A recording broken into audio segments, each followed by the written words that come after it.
It's well known that many people register higher blood pressure readings when they're taken in a doctor's office. And this phenomenon is referred to as white coat syndrome or white coat hypertension. And it occurs in about 1 out of 5 people. There's something about being in a doctor's office that makes many people nervous or jittery. When my doctor takes my blood pressure and of his other patients, he says, "I want you to go to the beach." That's what he says.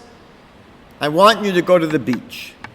And it turns out that when you close your eyes and you imagine yourself lying on the beach, your body often goes along for the ride. The Baal Shem Tov, founder of the Hasidic movement in Judaism in the 18th century, would say, "You are where your thoughts are."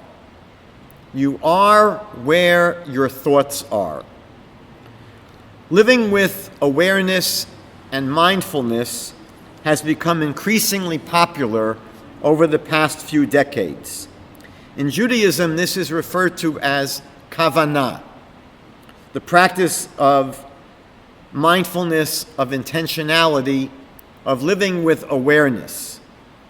The practice of saying blessings prior to various activities and actions serve as mini meditations to guide our intentionality and our mindfulness. For example, before eating an apple, we say the blessing, "You are the source of all blessing, Lord our God, King of the universe, who creates the fruits of the tree." Or, when performing the commandment of sitting in a sukkah, dwelling in a booth during the holiday of Sukkot, we say the blessing, "Blessed are you, Lord our God, King of the universe, who has commanded us to dwell in a sukkah." Each morning, as part of the morning blessings, we recite blessings for the commandment to study Torah. And then we study some short Torah texts. What's interesting is that these blessings are recited once in the morning, these blessings for the study of Torah, and they suffice for any time we learn Torah during the day, no matter how many interruptions have taken place. So you could get up in the morning, say the blessings for studying Torah, you could study a little bit of Torah, and then go home, have breakfast, go to work, not study any Torah, and then maybe come home and before you have dinner, you're going to open up a book and study more Torah. That blessing that you said in the morning still applies. It still works. You don't need to recite another blessing for studying Torah. However, the blessing for residing in the sukkah has to be recited again each time a person returns to the sukkah after leaving it. So if you go into the sukkah in the morning and you have breakfast, and you say the blessing for dwelling in the sukkah in the morning, and then you leave, you go to work, and you come home and you want to have lunch in the sukkah, you have to make another blessing for the dwelling in the sukkah. Or, if someone says a blessing before eating an apple in the morning, and then they want to have another apple later in the afternoon, they will have to say another blessing. So why don't we have to repeat the blessing for Torah study, even though we've interrupted our Torah study? So the Tosafot commentary to the Talmud explains that the obligation to study Torah is continuous. And we see this from the verse in the book of Joshua, chapter 8, verse 1. Chapter 1. The book of Joshua, chapter 1, verse 8. I'm getting a little bit dyslexic in my old age. So Joshua says there, This book of the Torah shall not depart from your mouth. Rather, you should contemplate it day and night. So the obligation to engage in Torah is continuous, day and night. And because of this, one is always conscious of the commandment to study Torah. However, any discontinuity of awareness when it comes to the commandment of dwelling in the sukkah or with the eating of fruit, that requires a new blessing to be recited each time the activity is terminated and then later renewed. Rabbi Joseph Soloveitchik explained that we see two kinds of awareness operating here. The first is an acute awareness, and this ceases when one thinks about or does other things. The second is a latent awareness, and this awareness still operates even though one might be engaged in other matters. So, for example, when a mother plays with her child, there is an acute awareness she has of the child.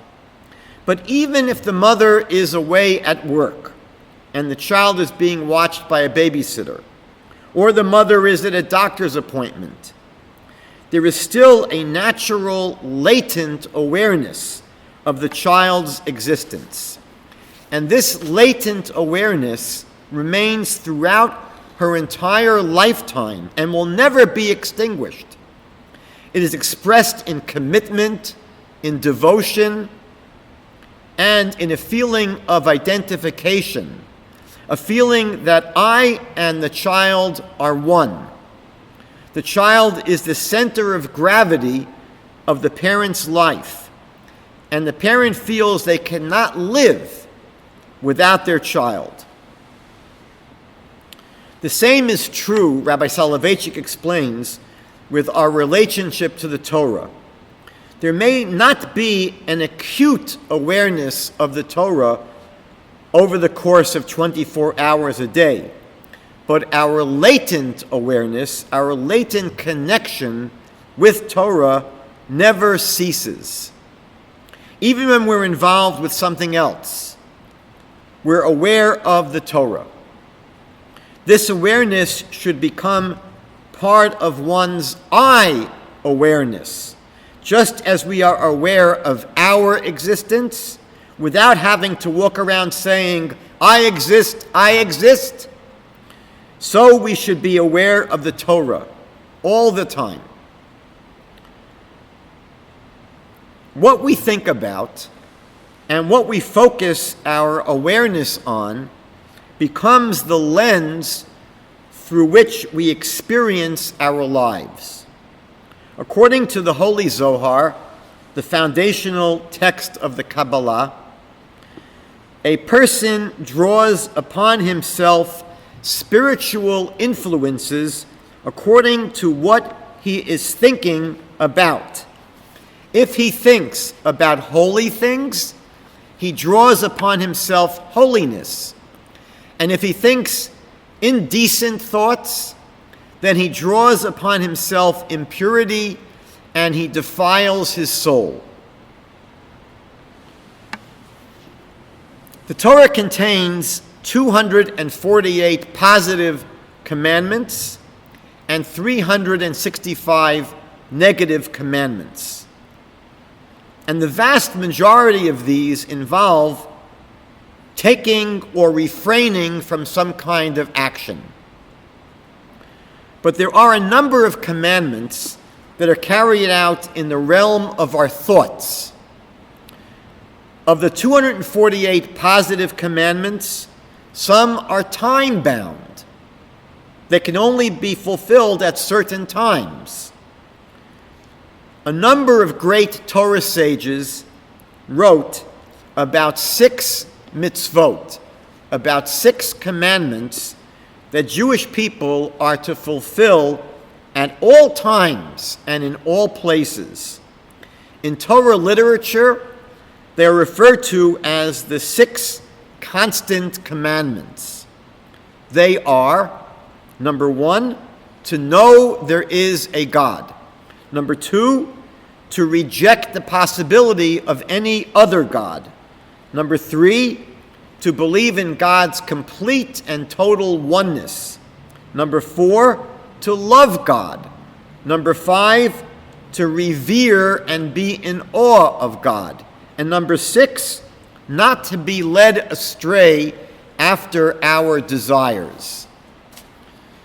There are a number of models for how these 6 commandments can be understood conceptually.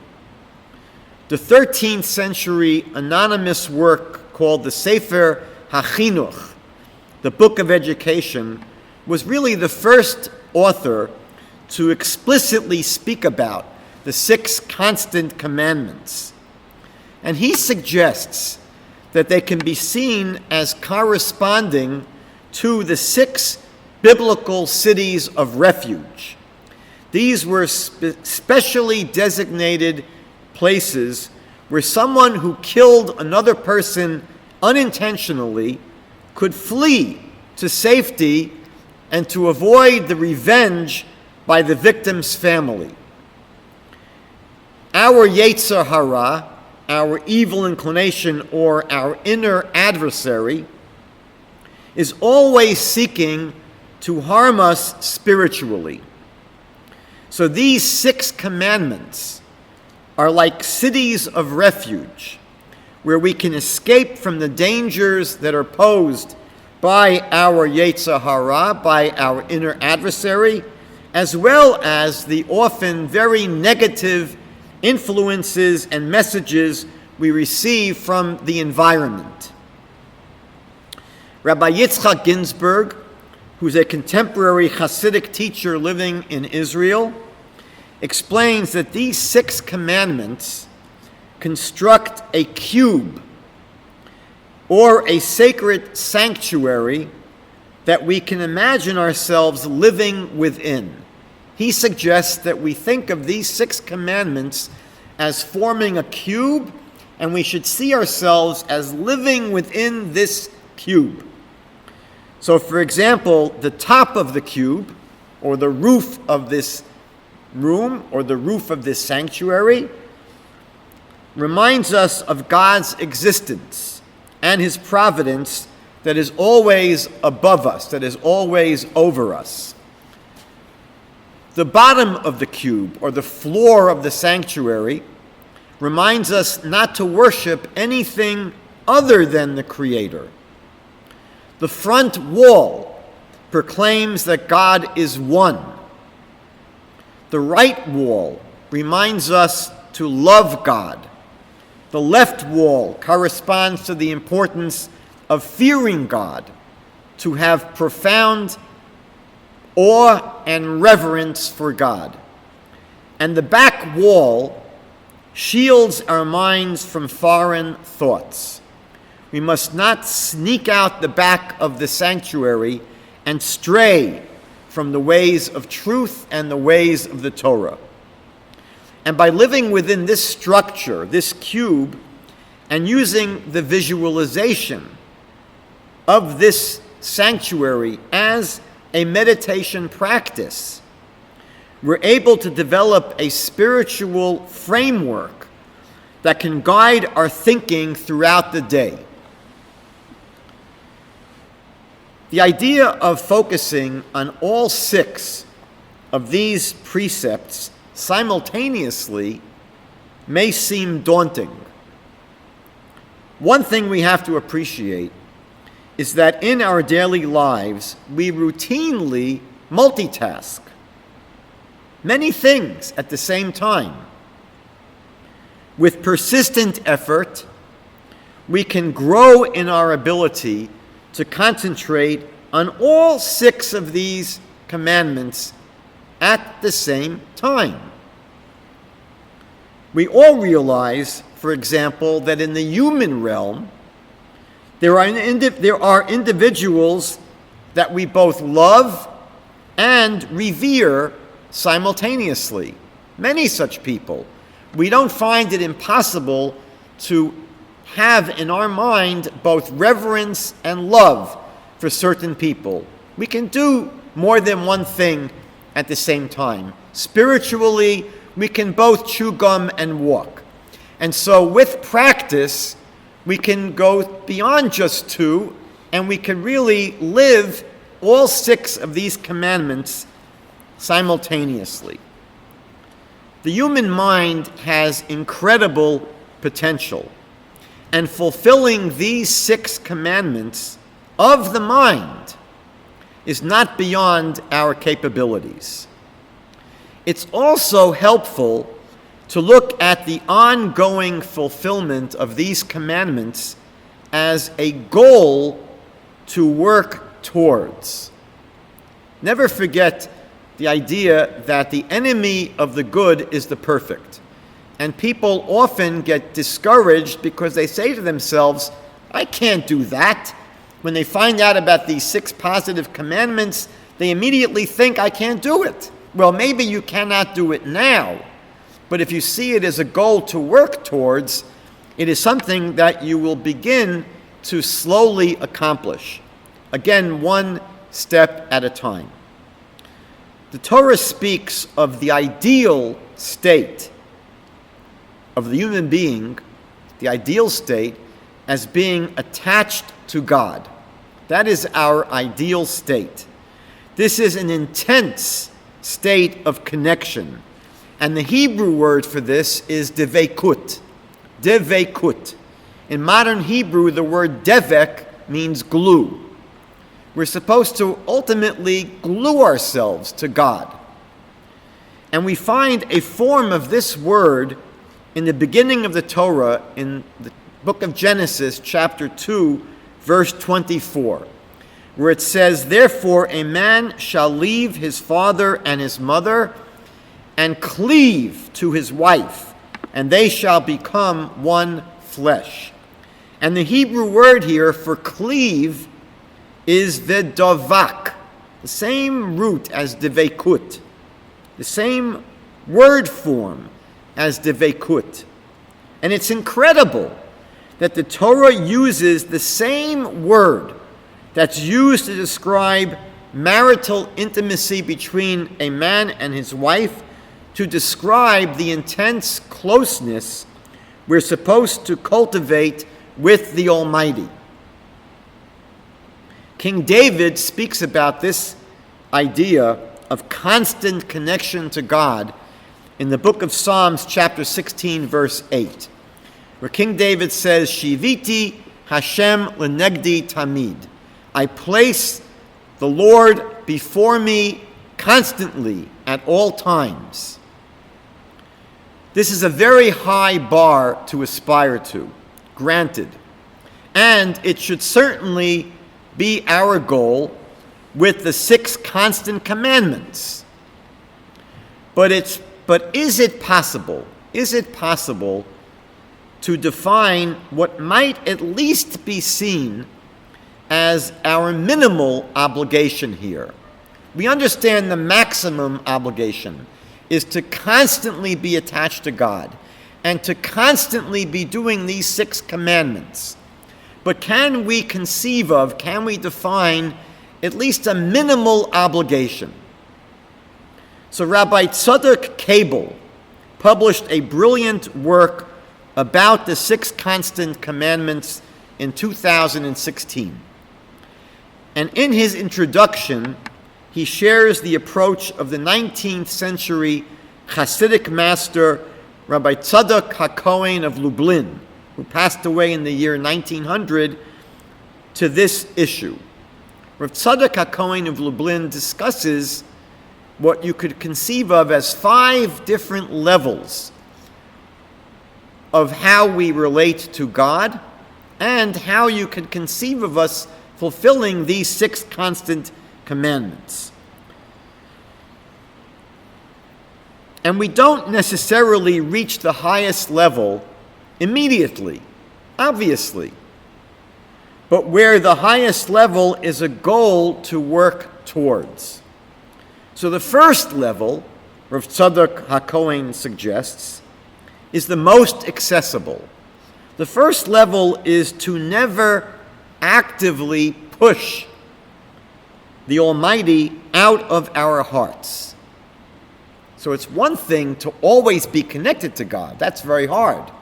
But Rav Tzadok HaKohen says, at least don't actively push God out of your heart. That's something we can all do.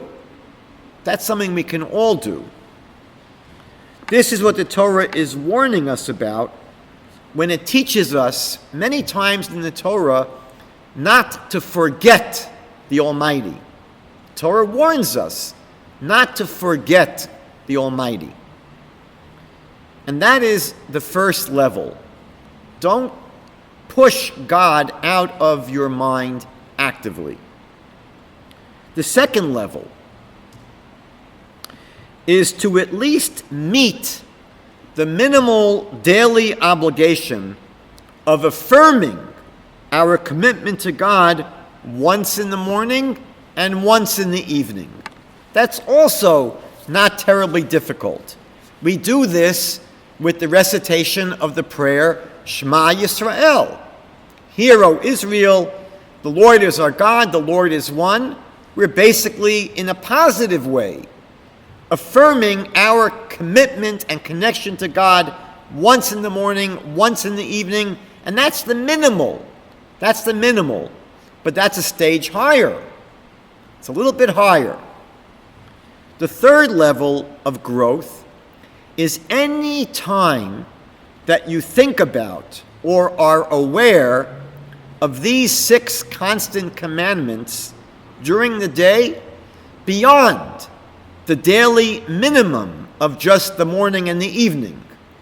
So it could be that you say the Shema in the morning and you say the Shema in the evening, but then you find times during the day where you focus on either all 6 of these constant commandments or some of them. You might have, for example, a book that you study. There are at least 3 books now in English that focus just on the 6 constant commandments.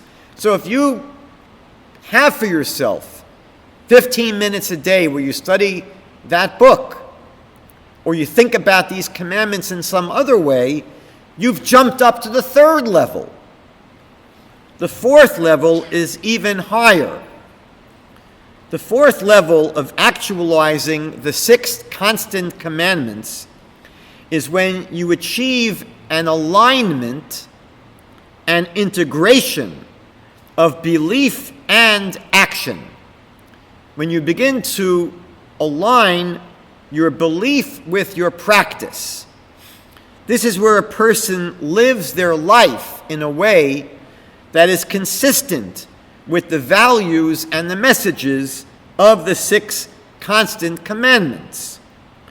Whatever effort this person has focused on these commandments brings them to permeate their personality and fully integrate these commandments into their movements throughout the day. And the 5th level, the highest level, is the ultimate goal. The goal for a person to live in a constant state of attachment to God. So Rav Tzadok HaKohen tells us, don't get discouraged if you're not able to jump immediately to this 5th highest level. Sure, it's the ideal, but there are 4 levels below this that are much more accessible, and you could work to go step by step throughout your life. Now, with this introduction, we can now more deeply discuss each of the 6 constant commandments. The first of the 6 is to know there is a God.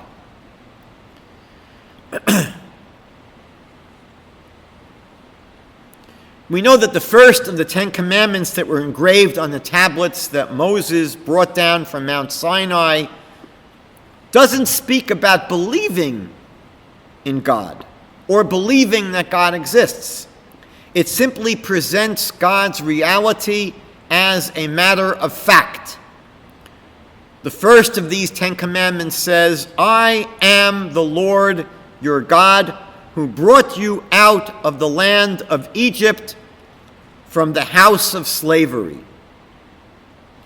When God initially gave Moses the assignment to lead the children of Israel out of Egypt, Moses asked a strange question. Moses asked God, "What if they ask me your name?" What kind of question is that? In Hebrew, a name is not arbitrary. It actually defines and describes. So what the question is seeking is to know, who is this God? If the Israelites will ask Moses, what is God's name? What is his name? What they're really seeking, what they're asking Moses is to know, who is this God that you're talking about? Who is this God that you say is going to redeem us from Egypt? What can you tell us about this God? How can we know him? And what can we know about him? That's what they're asking when they want to know his name. And God says to Moses, "Tell them that my name is, I will be what I will be." That's what God says to Moses. They want to know my name. They want to know who I am. They want to know something about me. So God says, tell them I will be what I will be. What kind of an answer is that? Well, what God is saying is that if they want to know me, I will reveal myself on the stage of history. I will be what? What I will be.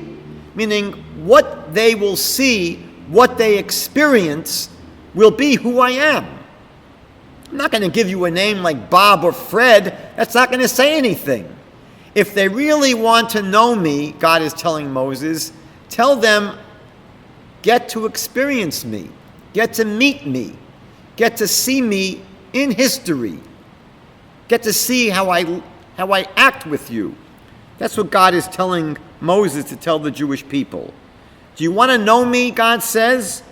You'll gain an understanding by meeting me, by observing my actions.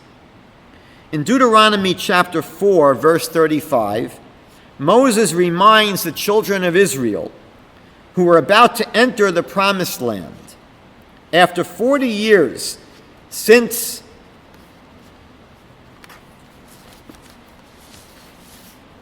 their exodus from Egypt, Moses says to them, you've been shown so that you should know that the Lord, he is the God. There is none beside him. You were shown. You had a demonstration that you were able to see. Not so that you will believe that there's a God, so that you should know. This is what the verse says. You have been shown so that you should know that the Lord, he is the God, there is none beside him. The verse here speaks about knowing, not about belief or faith. Rabbi Yehuda Halevi's famous work, the Kuzari, written about 1,000 years ago, explains that our knowledge of God's reality is based upon our national experiences. For a whole year, God brought dramatic supernatural plagues upon Egypt, and many of them were preceded by an explicit prediction by Moses. And the plagues miraculously stopped at the border of Goshen and did not affect the Israelites living there. Even the Egyptians came to recognize that God was behind these miraculous plagues when the Egyptians themselves cried out, "This is the finger of God." And after leaving Egypt, the Israelites were pursued by Egypt's army who were on chariots to the Sea of Reeds. And here they felt they were now surrounded. On the one side is this body of water. On the other side is the Egyptian army. What's going to happen? And God again miraculously split the sea and dried up the seabed, and the Israelites crossed over to the other side on dry land. And after the Egyptian chariots entered the sea and pursued them, God caused the waters to recede and to return to normal, and the entire Egyptian army was drowned. And then weeks later, they came to Mount Sinai, and 3 million people heard God speak.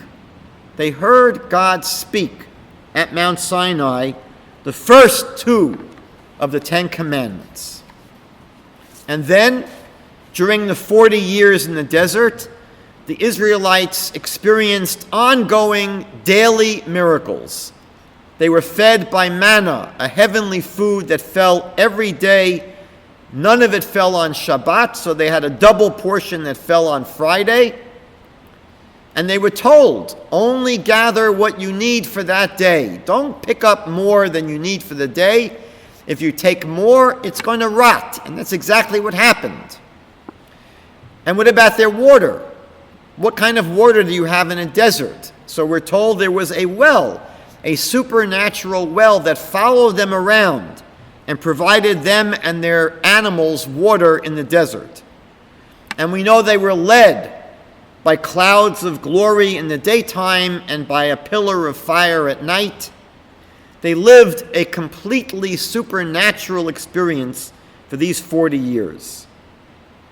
So just like no one says that they believe they have 5 fingers. No one tells you, you know what, I think I have 5 fingers. I believe I have 5 fingers. No. A person will say, I know I have 5 fingers. That's something they believe. So we know that God is real because God showed us so that we should know. That's what happened. God showed us. He demonstrated to us that He is real. And that's why the first of these 6 constant commandments is not to believe or have faith in God. It's to know that there is a God. Now the truth is, it is difficult to understand this first of the 6 constant commandments, the commandment to know that God is real. It's difficult to understand the nature of this commandment and who is it really directed toward. First of all, for people who already know there's a God, they don't need to be commanded. What is the point of commanding someone to believe in God, to know God, if they already know God? So for people that already have a connection to God, they don't need to be commanded. On the other hand, for someone who does not know God, someone who does not believe in God, what are they supposed to do? You cannot command someone just to start believing. You can't turn on belief like turning on a water spigot. So it's difficult to understand who is this mitzvah directed to. It doesn't make any sense. So the Slonim Rebbe, in his famous work, the Nesivos Shalom, explains that for the person who does not believe in God, the commandment is not to just start saying, I believe, I believe. That's not real. For the person who doesn't believe in God, the commandment is to do those kinds of things that might have a good chance to help them come to a knowledge of God. There are things that you can do that might cultivate a knowledge of God. The Torah often speaks about seeking God or searching for God. And that is the mitzvah of believing in God. It's not a mitzvah to artificially turn on your belief if you don't have it. For the non-believer, the mitzvah is to seek God, to search for God, to try to come to believe in God, to do the kind of things that might lead a person to come to know there's a God. This is the directive for someone who does not yet believe in God. And we know there are many compelling reasons to recognize the reality of God. Many compelling reasons. So the commandment is to study these reasons with an open mind. And for the person who already is aware of God's existence, what is the commandment for them? They already believe in God. So for the person who already is aware of God's reality, the commandment for them is to deepen their knowledge and deepen their connection with God. For example, the Torah speaks about an emotional connection to God beyond a merely intellectual connection or assent to the reality of God. In Deuteronomy chapter 4, verse 39, the Torah says, "You shall know this day," know with your mind, "you shall know this day, and you shall take to your heart." Know it in your mind, but take it to your heart. That the Lord is God in heaven and on the earth below. There is none other. So here we're being told that our connection to God should go beyond a merely intellectual assent to the existence of God, and it should become an emotional attachment, an emotional commitment to God's reality. This emotional connection goes beyond a simple acknowledgement that God exists, and it involves living with trust in God. When you trust God in your day-to-day activities, when you go to work and you trust that your livelihood comes from God, not from your boss, not from your investments. When you go to your doctor and you believe that it's God who heals you, not the doctor, not the medicine, you begin trusting in God. And so that's the emotional connection. Not just that God exists, but to incorporate him into the way you live your life by trusting in God. The second of the 6 constant commandments is to not have or believe in any other gods. This corresponds to the second of the 10 commandments, where it says in the 20th chapter of Exodus, "You shall not have any other gods in my presence." You shall not have any other gods in my presence. This means that we are not to ascribe independent power to anything or anyone other than the Creator. This is not only talking about not worshiping idols. It means we're not to accept anyone or anything as an intermediary or as a mediator between God and humanity. Any idea that we need someone or something as a mediary, as an in-between to God is a violation of this second constant commandment. Again, to believe that a doctor is able to heal people independently of God diminishes from the truth that God is real and is the only real power in the universe and is a form of idolatry. So to believe in your doctor is a form of idolatry.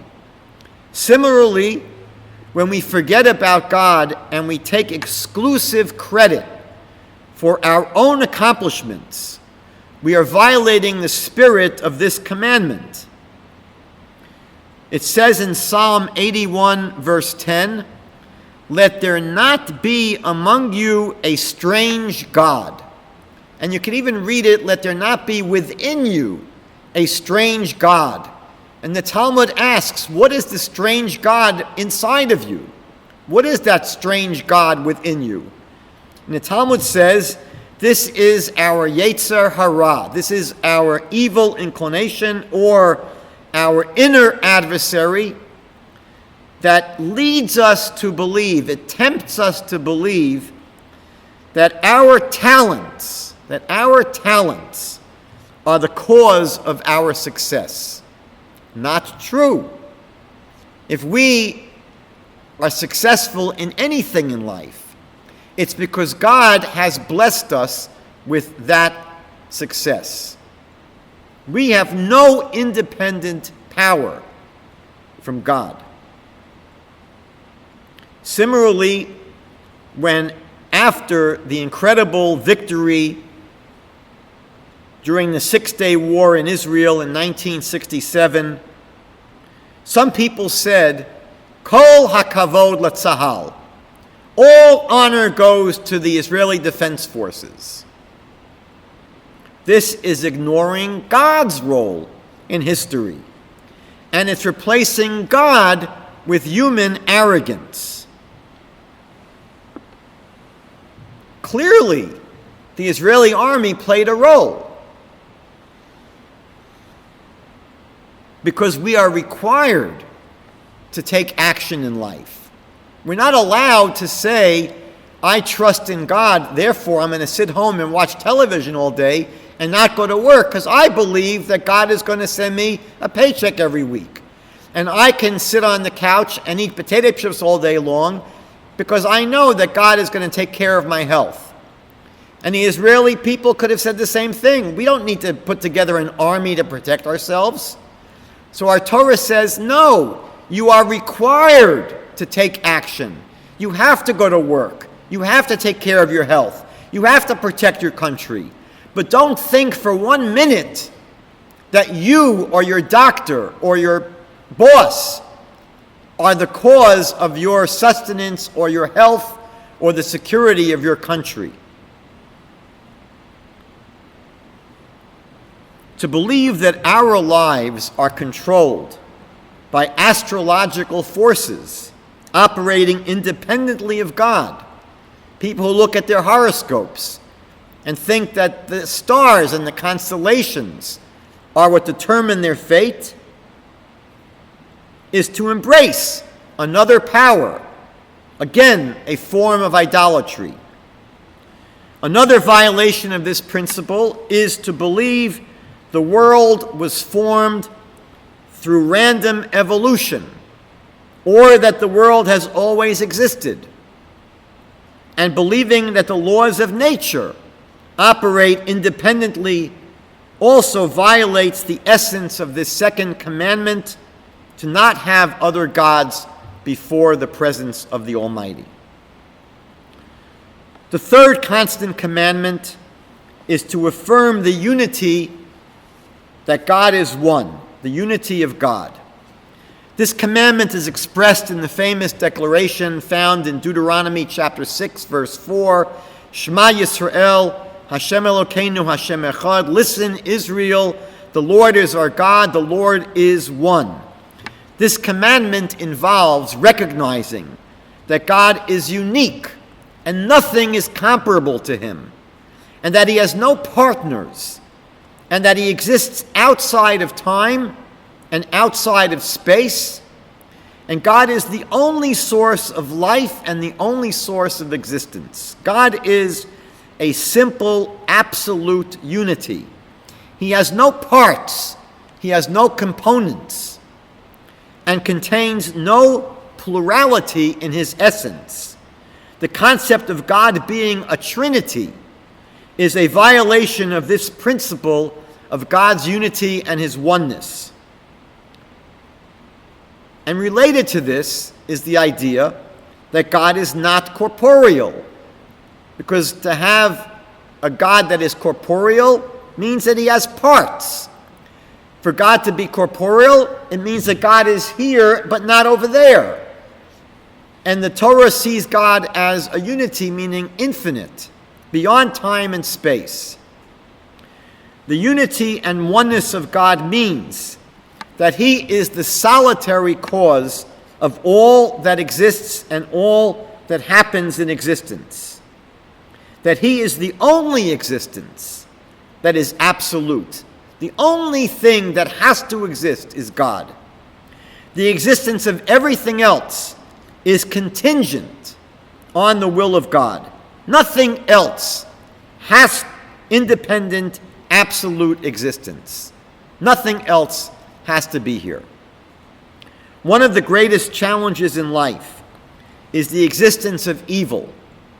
It's hard to reconcile evil with an all-powerful, benevolent God. The problem of evil led the dualists, like the Zoroastrians, to posit that there are two forces in existence, a God of darkness and a God of light. But in the book of Isaiah, chapter 45, God says, "I am the Lord, there is no other. Other than me, there is no power. I form light and create darkness. Who makes peace? I who makes peace and creates evil." Evil is not created by a malevolent God. Everything is created by one God, whether it's good or bad. There is no other source of anything that exists. I am the Lord, maker of all of these. So the idea of the unity of God means that there is only one source for everything that exists in the world and everything that we experience in life. There's only one source. In Torah thought, even Satan, our evil inclination, is a creation of God and serves as an angel of God, doing his will, serving God's purposes. Judaism does not believe in an evil devil that rebelled against God and works at cross purposes from God. Our inner adversary, our evil inclination, plays an important role in God's plan. It serves as a resistance for us to overcome, and it allows for spiritual growth by overcoming its challenges. The fourth of the constant commandments is the commandment to love God. We find this commandment in the Torah immediately after the declaration of God's unity that we saw in Deuteronomy chapter 6, verse 4. Verse 5 says, "You shall love the Lord your God with all of your heart and with all of your soul and with all of your resources and abilities." Rabbeinu Bachya ibn Pakuda, in his classic work, Duties of the Mind, written about 1,000 years ago, explains that if we simply understand who God is and what he's done for us, we would naturally love him and be devoted to him. What has God given us? Literally everything. Our very lives, all of our abilities, everything we own. Spiritual treasures like the Torah and the land of Israel. The people in our lives that we love. The beautiful world that we live in. Everything was given to us by God. Our very breath. How could we not love God? Maimonides, writing in the 12th century, explains that we're only able to love according to the degree that we know the object of our love. He says that when we contemplate the infinite vastness and complexities of the creation, we will appreciate the greatness and the genius of the Creator that has no comparison, and a person will be powerfully moved to love and praise the Creator. Another way to come to know more about God and to appreciate and to love him is by studying the Torah that he revealed to us and that reveals something about him to us. The Bible compares the love that we have for God to the romantic, passionate love between a man and a woman in King Solomon's Song of Songs. Rabbi Moshe Chaim Luzzatto, writing in the 18th century, explains that just like our terrestrial parents want us to experience the ultimate pleasure and joy and fulfillment in life that's possible, this is exactly what our Heavenly Father and Creator also wants for us. What is the ultimate good and ultimate pleasure and fulfillment that a human being can experience? It's to experience the greatest good that exists. And the greatest good is God Himself. To experience the bliss of being close to God is the greatest pleasure that is possible to experience. God is the source of all other pleasures. So if you enjoy dark chocolate or the smile of a baby, those are all coming from God. They point beyond themselves to the source of them. And so the ultimate pleasure, the ultimate experience of joy and pleasure and fulfillment is the ultimate thing that exists, God Himself.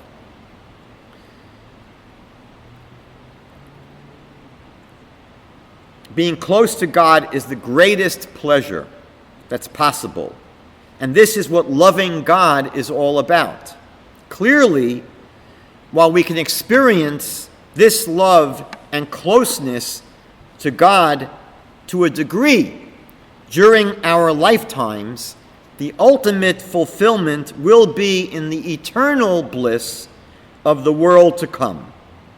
Loving God is the ultimate goal and ultimate purpose of our existence. The fifth constant commandment is to constantly fear God. This commandment is often misunderstood. We're not speaking here of the kind of fear that we think of having from a vicious and dangerous animal or from a cruel bully that we're terrified of. There are various aspects to the idea of fearing God. Number one, it means fearing the consequences of our actions. This is the lowest form of this commandment. A person may fear God because they fear the punishment they may receive for violating His will. Of course, God does not punish us as retribution. Just like our earthly parents don't punish us out of cruelty. Our parents and God discipline us to teach us, to improve us. And we should understand there are consequences to our actions and to provoke us to improve. But discipline is never pleasant. And so we are fearful of anyone in a position to punish us. That's the lowest level of fearing God. A deeper level is that we fear sinning. We fear sin not because we fear the punishment so much. We fear sin because it may harm our relationship with God. We are afraid of violating the relationship and ruining the relationship. And even, God forbid, losing the relationship. It's not the patch. It's not the punishment we're afraid of. It's the idea that we might damage our relationship to God through doing the wrong things, through offending God, through violating His will. That's a deeper level. The biblical word for fear is yirah. And yirah could also mean to see. When we realize that God sees everything that we do, literally everything we do, God is aware of, God knows about, God sees. And God is also aware of all of our thoughts. So our fear of God is really a fear of wasting the potential that He gave us, of misusing the trust that He placed in us. It's a fear of embarrassing ourselves and being terrified of having to face Him after acting inappropriately and wasting time and wasting our lives. The Hebrew word yirah also means awe and reverence. The commandment is to revere and to respect God and to be in awe of Him because of his greatness, especially when we recognize our own smallness and insignificance compared to him. Finally, the sixth of the constant commandments is not to be led astray by our desires.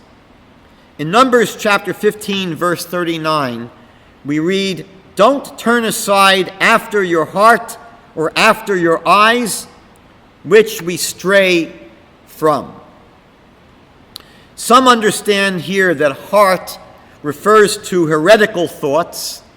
Not going astray after our hearts means not to engage, not to entertain heretical thoughts. And not going astray after our eyes represents physical temptations, which can both distract us and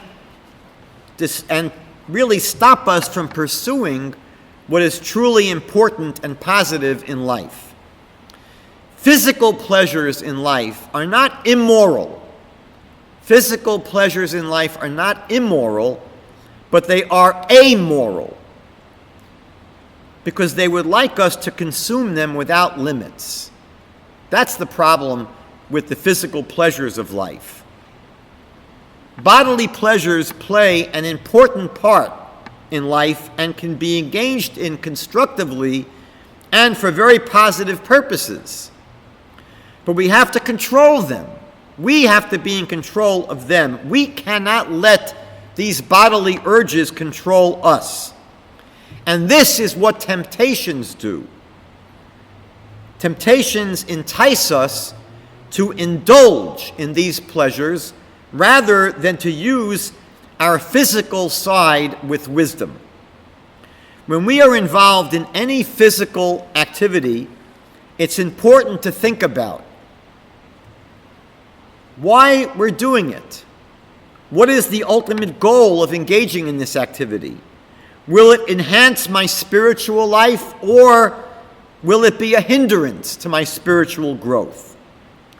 This commandment of not going astray after our hearts and after our eyes is directing us to be in charge of our thoughts.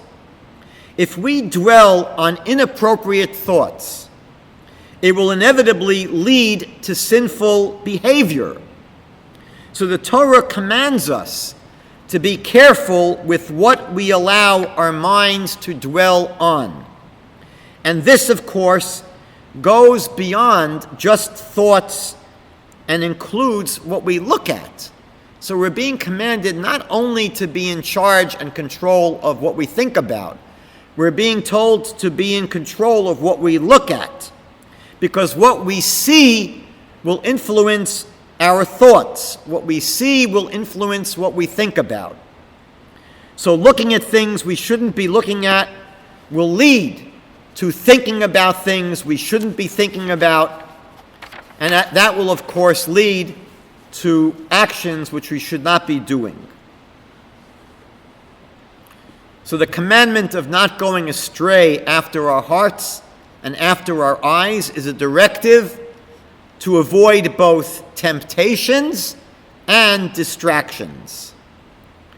We have to remember that we are in this world for a purpose, for a great purpose, which is to actualize our potential, which involves becoming perfect in our character traits to the degree possible, so that we become fitting vessels to develop intimate relationships with God and experience true pleasure, ultimate pleasure, for all of eternity. That's why we are in this world. Anything that interferes with this, be it the fear of missing out, that famous FOMO, fear of missing out syndrome, which drives us to spend too much time on our phones, or the pull of a negative character trait, like pride or arrogance. These should all be avoided like the plague. As we go through our days, there are many moments that we have to think about these 6 constant commandments. It's not a bad idea to print them out on a card and contemplate them when waiting in line, or while waiting in a waiting room, or while riding on an elevator. There are plenty of moments during the day where we have a few minutes where we could just think about these 6 vital commandments rather than letting our minds wander, or just thinking about nothing, or thinking about nonsense, or thinking about things that we shouldn't be thinking about. We have countless opportunities during the day to think about these commandments for a few moments. And the more that we will be able to put them into practice, the more we think about them. The more we think about them, the more we're going to be able to put them into practice and to bridge these commandments from simply our minds to our hearts, and to move us closer to the ultimate goal of being constantly attached to the Creator.